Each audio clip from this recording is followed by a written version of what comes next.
Okay, guys, good morning. So today's class is about the different physiological aspects of the growth and development for different major crops. Growth analysis, role of physiological growth parameter in crop productivity. That is the last class, last chapter of our course, plant physiology. Okay, so in this class, we will discuss about the physiological aspects of the growth and development. Actually, what is the growth? What is the development? What are their physiological aspects? How we can measure the growth? If we are going to measure the growth, then how we can measure the growth? What are the different stages of the growth?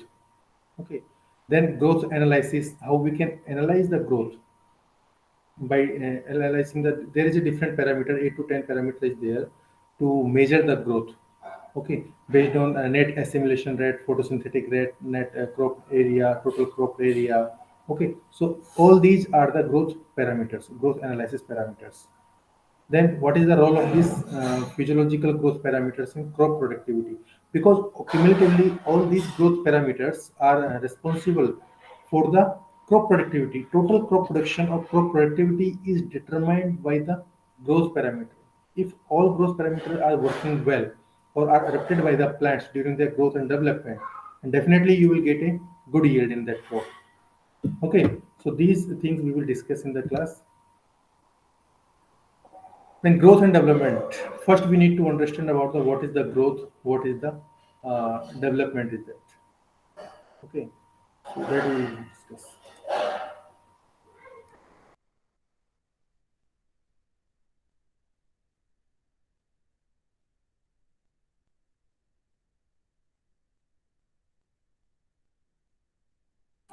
Okay, so this growth and development are the most fundamental and conspicuous characteristic of all living organisms, because every living organism who get divide or get originated in this planet or get take birth, they go through this growth and development, because without growth and development they cannot attain their full maturity. So growth and development are the fundamental aspects, fundamental and conspicuous peculiar characteristic of all the living organism, all the biological living organism. So, according to the dictionary, growth is the advancement toward the maturity. Growth is the advancement toward the maturity and development, which is a gradual increase in the size. Growth is the advancement toward maturity. So, we attain the maturity towards the advancement in the growth and development. That is ultimately the outcome of growth and development is the gradual increase in the mass and size. Size of any living organism or mass of any living organism get increase, gradual increase as we go the growth and development. The plant physiological definitions of the growth is an irreversible increase in the mass, weight, or volume of a living organism, organs, or cell. So ultimately, growth is nothing but it's an irreversible increase. Irreversible increase means there is that once you attain a growth or a growth stage, that growth state cannot be revert back. Okay, it's a irreversible changes in the mass. Once you got the mass, cannot reduce so much weight or volume of a living organism. Okay, that is not that reversible phenomena. Means once you attain a growth of at the 18 age of 18 year, you can't go back at the age of 8 years. Okay, right? So that is known as growth and development in their body. If we talk about the physiological aspects of the growth and development, physiological aspect means how a particular growth is attained. So growth is restricted only to living cells and is accompanied by the metabolic processes which involve synthesizing of macromolecules such as nucleic acid, proteins, lipid, polysaccharides at the expense of metabolic energy.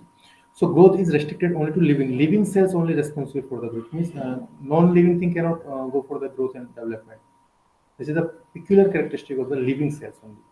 Okay, it may be bacteria, virus, fungi, blue-green algae, maybe higher animals, higher plants.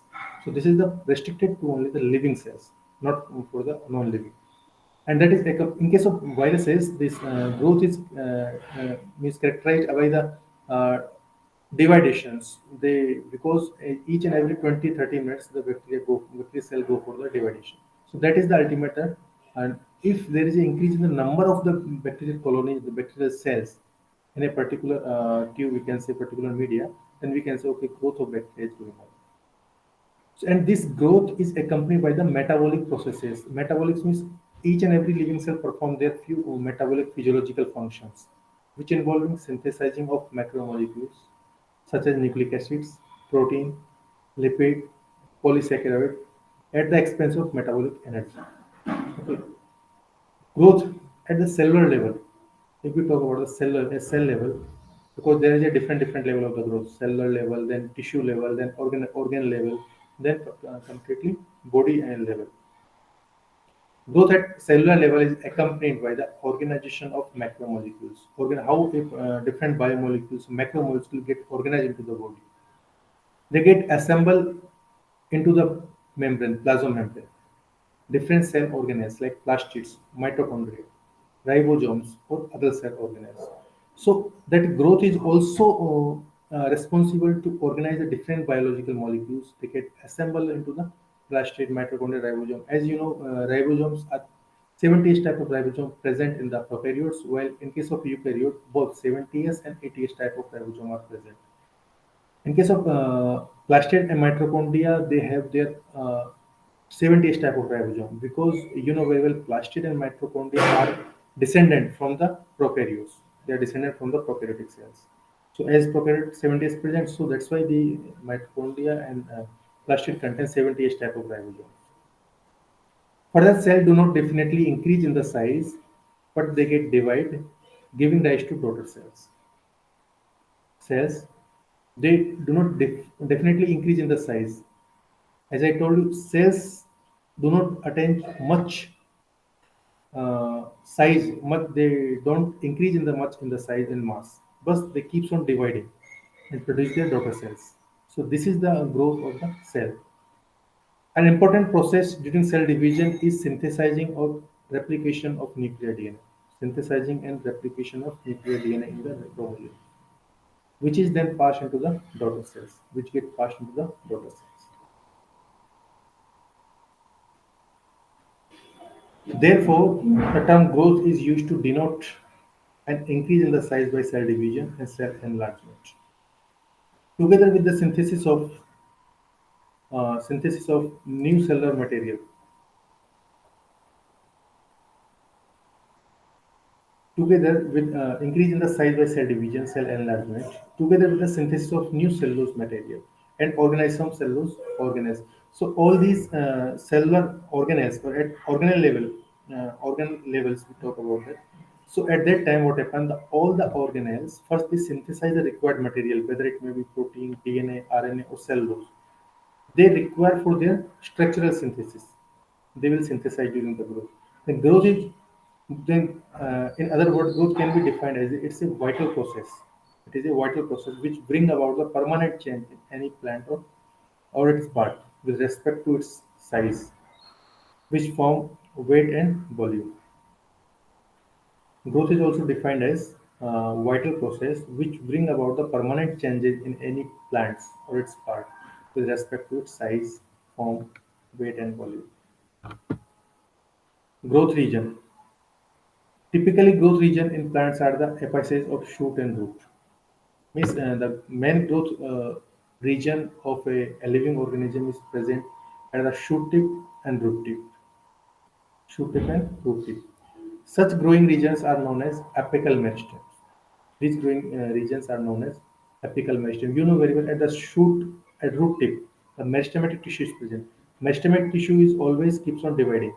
Okay, so it has a morphogenetic potential to get keeps on dividing, keeps on dividing. So this meristematic tissue is always present at the tip where the plants always keeps on growth. So these kinds of the tissues, primary meristem or region of primary growth, these are the regions which are responsible for the primary growth of the root and shoot of any plant. So these apical meristems are responsible for the increase in length, differentiation of various appendages, and formation of the plant tissue. They always keeps on dividing. Now, what are the different phases of the growth? We talk about the different phases of the growth. Growth is not a simple process.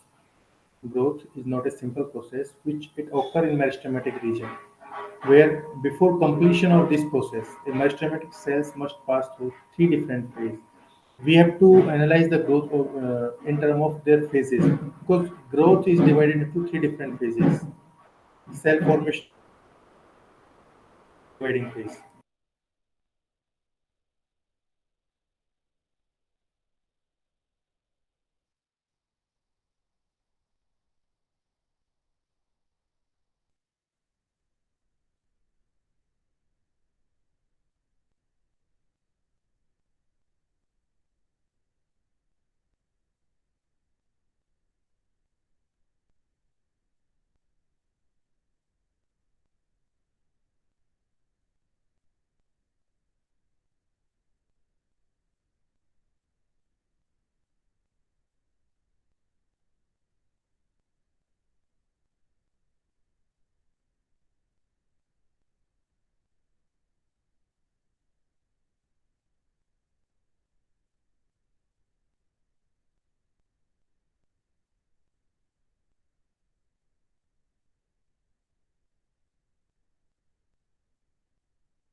Can be divided into three different phases. It occur into first is cell formation phase, cell formation phase, cell elongation phase, cell differentiation. Cell formation phase, cell elongation phase, cell differentiation. So these phase growth is characterized by studying these three different phases: formation phase, elongation phase, and differentiation. Differentiation or maturation. Otherwise, maturation.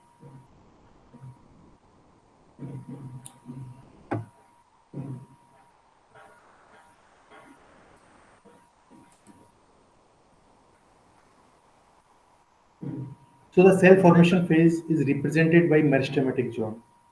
Cell formation phase is represented by meristematic zone, and cell enlargement phase by cell elongation zone. Cell formation phase is represented by meristematic zone, means meristematic tissue is present in the cell enlargement, and it takes the cell enlargement phases by cell elongation phase. Then the dividing meristematic cells are the thin-walled and have dense protoplasm with a large nucleus, with or without very small vacuoles, with or without very small vacuoles. The intercellular spaces are also present in that in meristematic tissues. The newly formed cells after first phase of the cell division has to pass through the second phase. Newly formed cells.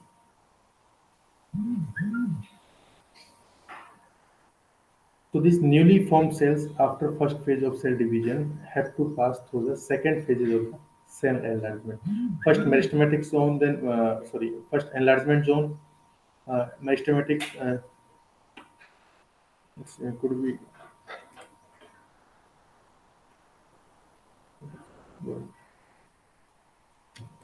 Let me take the attendance of yours. Good morning, sir.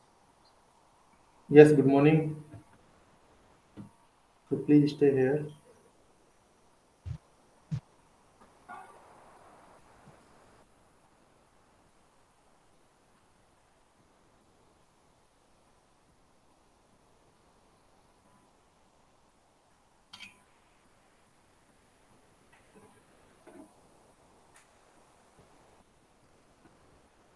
So these are the three different phases of growth.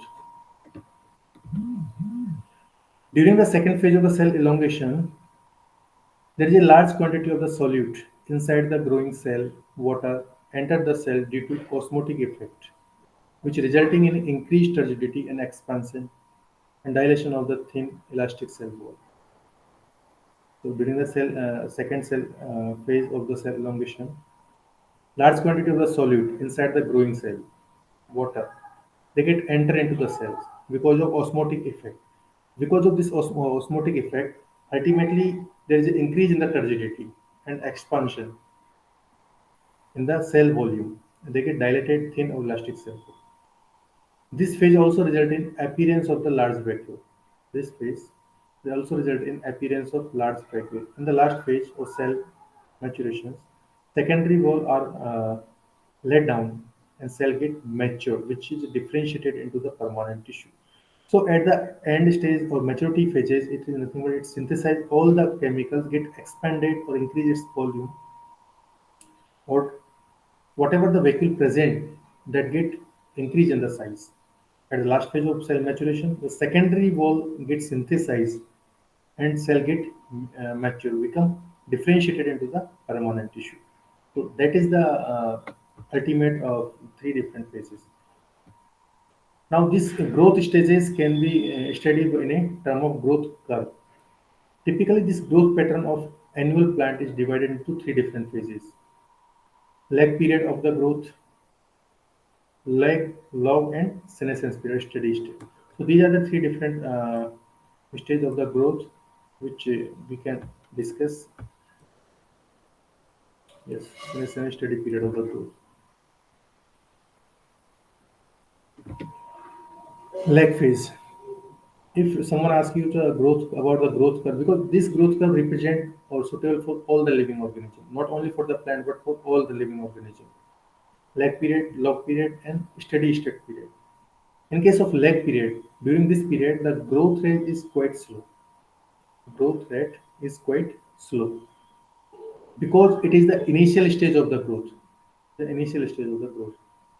At the log period of the growth, during this period, the growth rate is maximum and reaches the top because at this stage, the cell division and physiological process are quite fast. Cell division and physiological processes are quite fast because at this stage, maximum growth curve is maximum growth rate is divided. Then senescence period of steady state. Senescence period of steady state. During this period, the growth is almost complete and become statistic. Thus, it become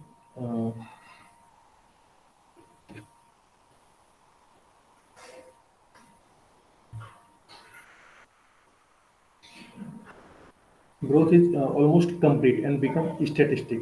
Thus, the growth rate become zero. Growth rate become zero.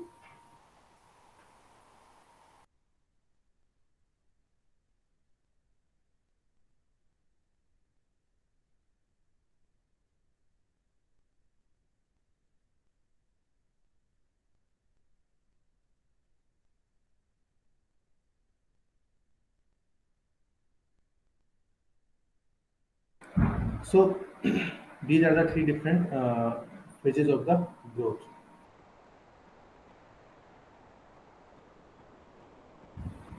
So, this is the graphical representation of the growth phases. It is diminishing growth phase, log exponential phase, and lag phase.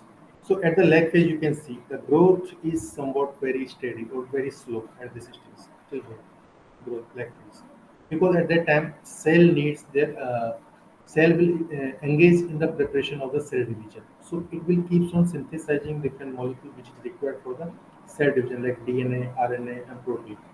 Okay, so cell mostly engage in the synthesizing of different molecules at this stage, the lag phase. So cell division or growth is very slow at this period, lag phase. Then log phase, you can see it's exponential increase in the growth because in the lag phase, cell has already prepared the food material which is required for the growth and development. So after when lag phase is complete, at the entering at the log phase, cell immensely divide. Very quickly it get divide and increase in the growth. Growth means number of the cells will get increased at this stage. Once the food material is become limited at the stage, then it attain the diminishing of growth phase. Diminishing means it completed its maturity phase because now the whatever the food material is available for the cell division or nutrients available for cell division, they become limited because they has been exhausted during the log phase or exponential phase. because at the log phase or exponential phase, all the nutrients or hormones are growth hormones are sufficiently present at this stage. So at this stage, cells immensely keeps on dividing regularly, and exponentially growth of the cell will taking place at this stage. Once the nutrient growth hormone food material get consumed by all this cell division at this log phase, now the cell become maturity. Cell enter into the maturity phase. So likewise, then it attached, if we draw a graph, it will come as like sigmoid type. Okay, sigmoid type. So if I ask you the question about the growth curve, you should say its shape is sigmoid type. Shape of the growth curve is about sigmoid type. It's sigmoid type. Then growth and development. Now, measurement of the growth. Growth can be measured by the variety of the parameter as it follows: fresh weight, dry weight, length, and area. Fresh weight, fresh weight leads to determination of the fresh weight is an easy and convenient method of measuring the growth. For measuring fresh weight, the entire plant is harvested. Entire plant is harvested. Clean for the dirt particle, if any, then weight. Dry weight. The dry weight of the plant organ is usually obtained by the drying the material for 21 to 48 hours at 70 to 80 degrees centigrade. So in that dry weight we can obtain after when once we got the fresh weight. Fresh weight means after immediate plucking of a plant sample, we have to go for the weight, and that is known as fresh weight. Okay. So the entire plant is harvested. If entire plant is harvested, then clean the dust particle, then we can take the weight. That is known as fresh weight. Dry weight means whatever the fresh sample we have taken, first go for the drying of the plant sample. Okay, so dry weight of the plant organ is usually obtained by drying the material. We can dry the material for the 21 to 48 hours at 70 to 80 degrees centigrade. So 70 to 80 degrees centigrade is required for the drying of the sample, because at this stage plants will loses its complete moisture. Whatever moisture is present in that, it evaporated. Okay, then we can take the weight, that is known as dry weight of the sample. Then the measurement of the dry weight may give a more valid and meaningful estimation of the growth than the fresh weight, because in case of fresh weight, it has the moisture, it has large number of moisture. So dry weight will give you the exact estimation of the growth than the fresh weight. However, in measuring the growth of dark brown seedling, it is desirable to take the fresh weight. Then length. Measurement of length is a suitable indication of the growth for those organs which grow in one direction and with almost uniform diameter, such as roots and shoot. Such as root and shoot. So we can easily measure the length of a leaf sample or complete plant by using the scale. Okay. So the length can be measured by a scale. You know, well, the advantage of measuring length is that it can be done on the same organ over a period of time without destroying it. So on the plant itself or in a standing crop itself, we can measure the length. If length is increasing, definitely we can say okay, growth the plants is taking its growth stage. Okay. One advantage of length is the length for the measuring of the length. We cannot destroy the sample. Or plucking of separation of sample is not needed. Okay. So we can measure the length of the sample on plant itself without destroying it. Okay. That is the one important advantage of that. Area. It is used for measuring growth of the plant organ like leaves. The area can be measured by the graph paper or by a suitable mechanical device. Nowadays, modern laboratories uses a photoelectric device, that is digital leaf area meter, which read the leaf area directly as the individual leaf is fed into them. So we already discussed about the IRGA. IRGA is which is a instrument which is used to measure all the physiological parameters of a plant. In case of IRGA, we are using the leaf area, leaf plant, everything we can measure. Okay, that is ultimate instrument in the plant physiology. IRGA is stand for the infrared gas analyzer. So in that area, what happens? There is a belt. A belt is attached into the IRGA instrument. On the belt, we keep the sample.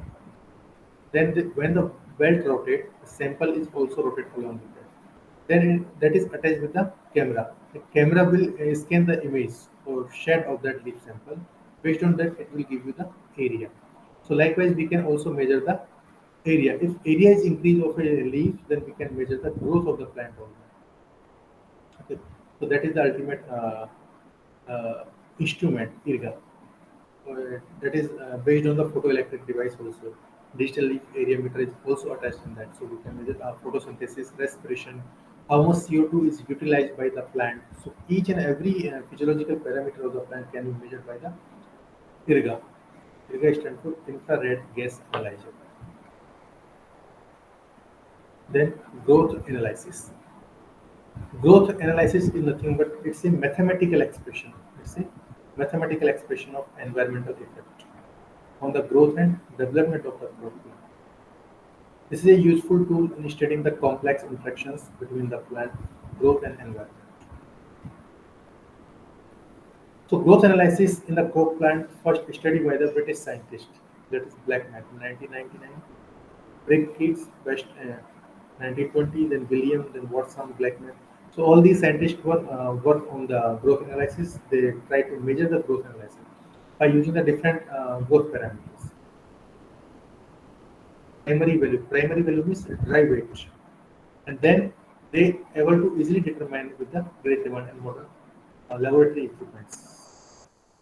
But at the advancement is done in the technology, now the growth analysis can be measured digitally. If we talk about basic principles that underline in the growth analysis, which depend on two values, growth analysis mainly depend on two values. The first is total dry weight of all plant material. Total dry weight of all plant material per unit area means how much dry matter is accumulated by the process of photosynthesis in a unit area of the ground. Then total leaf area of the plant per unit area of the ground. What is the total dry matter, dry weight per unit area of the ground and total leaf area of plant per unit of ground. Per unit of ground means the canopy of the plant. What is the canopy? Means shade. If you visit any plant, under that plant, how much shade is covered by the canopy of the plant. So based on that area, per unit area, we measure the weight, total dry weight, and total leaf area. So the total dry weight is usually measured as the dry weight of the various plant by the leaf, stem, reproductive structures. The measure of leaf area, which includes the area of other organs, stem petioles, flower bract, horns, pods that contain the chlorophyll and contribute substantially to the overall photosynthesis of the plants. So according to the purpose of data, leaf area and dry weight component plants part is to be collected at weekly interval. So the leaf area, dry weight, leaf volume, plant volume, canopy, each and every data regarding that we can collect at weekly or at weekly interval we can collect. Okay, so monthly interval. So these data can be used to calculate the various indices and characteristics that describe the growth of plant or their parts grown in different environment, relationship between assimilatory apparatus, dry matter productions that can be measured.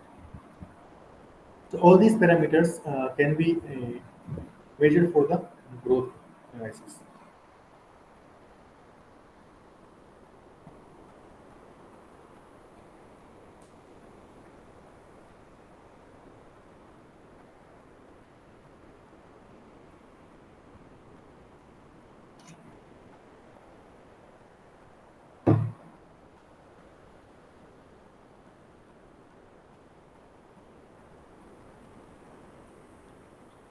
So all these indices and characteristics are together are called a growth parameter. Whatever the indices we are measuring by analyzing the growth parameters, growth data, all these things we can use to characterize growth parameters. Some of parameters that are usually calculated in the growth analysis are crop growth rate. First is crop growth rate, relative growth rate, net assimilation rate, leaf area ratio, leaf weight ratio, specific leaf area index, and leaf area duration. All these indices are togetherly cumulatively calculated by collecting the data about the leaf area, total dry weight, volume, and total area covered by the plant canopy. So all these parameters, that's what we are collecting all data about all these physiological parameters, monthly, weekly, or day interval. Okay. So by using all the data, we can calculate all these indices, which representing together with the growth analysis. In terms of crop growth rate, what is the crop growth rate? Relative growth rate, when we talk about the relative, means before 2 weeks, how much, which time interval, which time, 2 days back, how much growth was there, then after 2 days, how much growth is attained by the plant. That is relative growth rate. Net assimilation means how much photosynthesis is done by the plant, how much dry matter is assimilated by the plant. Then leaf area ratio. What is the leaf area ratio? Then leaf weight, leaf weight ratio, specific leaf area index, leaf area duration. All these parameters we will look at one by one. Then advantage of growth analysis. Why we need to study the growth analysis? So as you know that growth of the population or plant community in a precise way with ability of the raw data in different growth parameters. So we can measure the population of plant community in a particular area, how much population of plant community is present. At that community cumulatively, how much synthesizing the photosynthesis, how much is done by that plant community. Okay, and how at the interval, how much different raw material like water, CO2 utilized by them. So this study involved assessment of the primary production of vegetations in the field. So this assessment of the primary production of a vegetable, how much total carbohydrate is synthesized at a particular plant level or at an ecosystem level. Okay. So in that organization we can measure how much photosynthesis is done. Then primary productions play important role in the energetics of the whole ecosystem because ecosystem is not a single entity.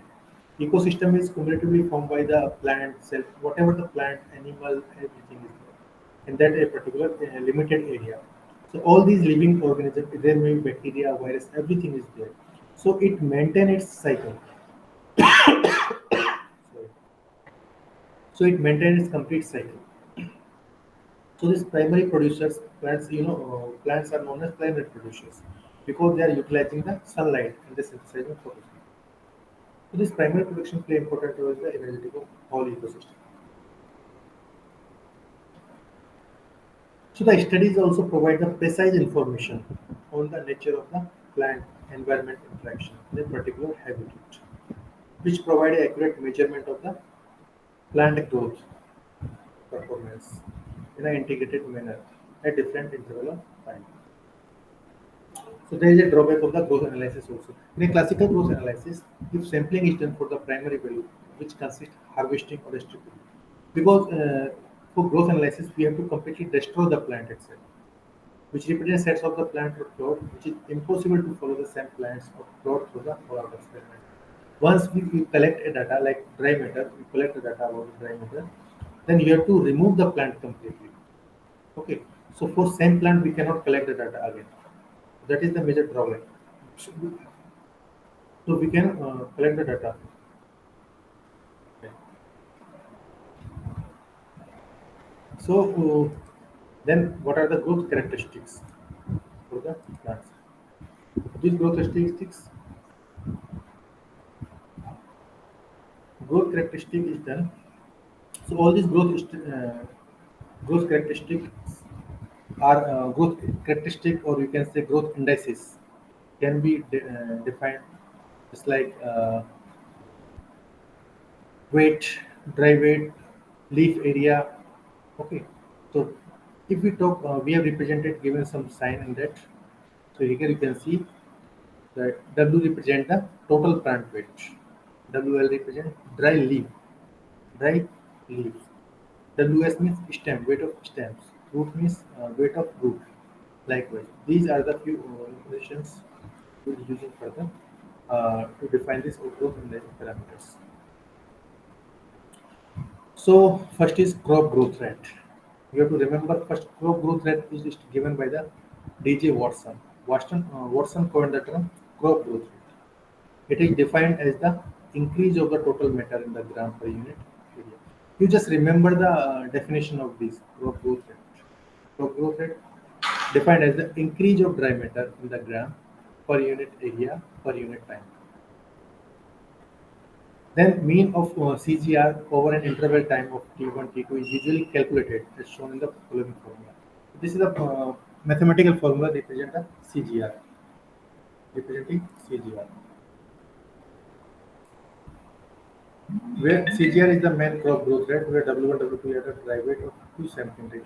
You can see P. P is the initial prognosis that is used. Relative growth rate.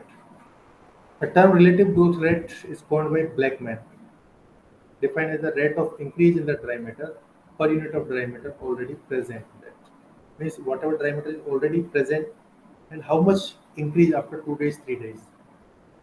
This is also referred as efficiency index. Since the rate of growth is expressed as the rate of interest on the capital, it provides a valuable overall index of the plant growth. The mean relative growth rate over a time interval is given by this formula. Formula is not much important, but you just remember it is given by Blackman and it is just represent the increase in the dry matter per unit time. Net assimilation rate. Net assimilation rate is a measure of amount of photosynthesis, amount of photosynthetic product which is going into the plant material. It is the estimate of net photosynthetic carbon assimilated by the photosynthesis minus the carbon lost by the respiration. So that represent the net assimilation rate. Means total amount of photosynthetic product like carbohydrate which is accumulated by the plant and how much carbohydrate is utilized, because in case of respiration the carbohydrate get oxidized. Okay, so how much carbon is lost by the respiration. Then NAR can be determined by measuring the total weight leaf area periodically during the growth and is commonly reported as a gram of dry weight, which increase per square meter of the leaf surface area per year. This is also called as unit leaf rate because the assimilation rate includes the only active leaf area and measuring rate of dry matter fractions. Now leaf area ratio. Leaf area ratio is a measure of proportion to the plants which engage in photosynthetic process. It gives you the relative size of assimilatory apparatus. It is also called as capacity factor. Leaf area ratio is also known as capacity factor.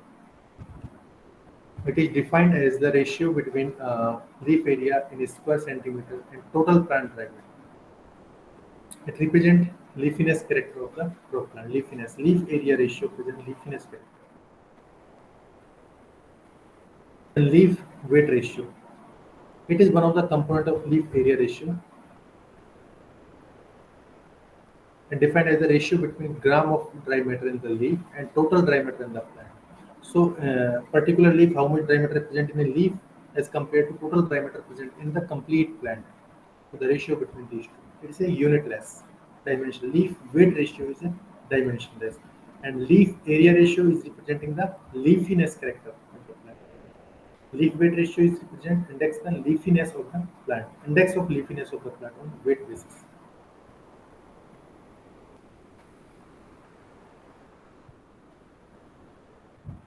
Now, specific leaf area.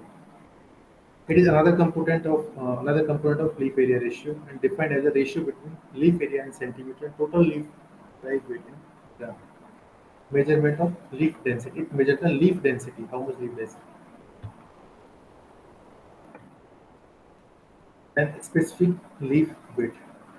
The reversal of specific leaf weight, leaf area is also called as specific leaf weight. Defined as the ratio between total leaf dry weight in gram and leaf area in centimeters. It indicates the relative thickness of the leaf of different genotype. Relative thickness of leaf of different genotype. Now leaf area index. Leaf area index again given by the Watson, defined as the functional leaf area over unit land, and it represents the leafiness in relation to land area at instant time of interval. Leaf area index can be taken by W1 by A. W1 is the weight, A is the leaf, so unit mass. So maximum production of dry matter of the most crop leaf area index should be 4 to 6, usually necessary. The leaf area index at which the maximum CGR crop growth rate is recorded is called as optimum leaf area index. It's called as optimum leaf area index. Last, leaf area duration. It is usually expressed as measure of leaf area which is integrated over a time of period.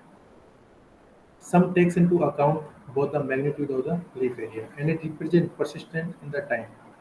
It represents the leafiness character of the crop growing period. Thus, the unit of measurement of lead may be day or week. Month. So, this is all about the growth parameters. So, we have completed the syllabus now. Thank you, guys. Thank you so much, sir. Net assimilation rate.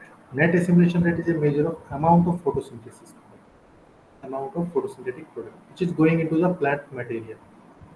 It is the estimate of net photosynthetic carbon assimilated by the photosynthesis minus the carbon lost by the respiration. So that represent the net assimilation rate.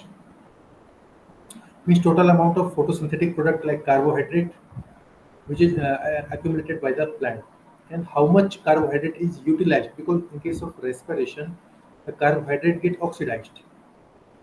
Okay, so how much carbon is lost by the respiration. Then NAR can be determined by measuring the total weight leaf area periodically during the growth and is commonly reported as a gram of dry weight which increase per square meter of the leaf surface area per year. This is also called as unit leaf rate because the assimilation rate includes only active leaf area and measuring rate of dry matter production. Now leaf area ratio. Leaf area ratio is a measure of proportion to the plants which engage in photosynthetic process. It gives you the relative size of assimilatory apparatus. It is also called as capacity factor. Leaf area ratio is also known as capacity factor. It is defined as the ratio between leaf area in square centimeter and total plant dry matter. It represents leafiness character of the crop plant. Leafiness, leaf area ratio presents leafiness character. The leaf weight ratio. It is one of the component of leaf area ratio and defined as the ratio between gram of dry matter in the leaf and total dry matter in the plant. So, particular leaf, how much dry matter present in a leaf as compared to total dry matter present in the complete plant. So, the ratio between these two. It is a unitless dimension. Leaf weight ratio is a dimensionless, and leaf area ratio is representing the leafiness character of the plant. Leaf weight ratio is represent index the leafiness of the plant. Index of leafiness of the plant on weight basis.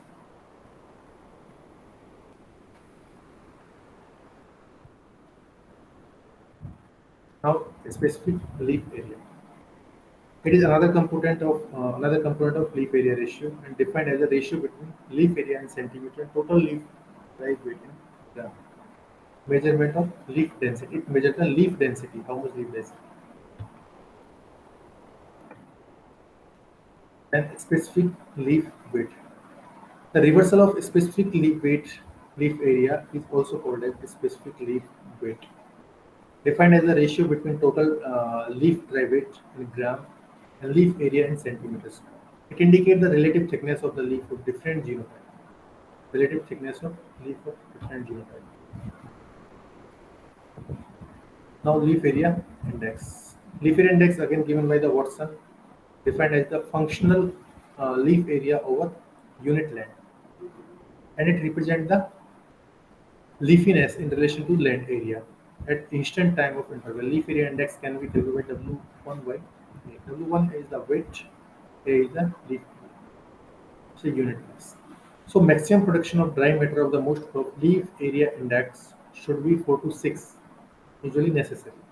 The leaf area index at which the maximum CGR, crop growth rate, is recorded is called as optimum leaf area index. It's called as optimum leaf area index. Last, leaf area duration. It is usually expressed as measure of leaf area which is integrated over a time of period. Some takes into account both the magnitude of the leaf area and it represents persistence in the time. It represents the leafiness character of the crop growing period. Thus, the unit of measurement of lead may be day or week month. So, this is all about the growth parameters. So, we have completed the syllabus now. Thank you, guys. Thank you so much, sir.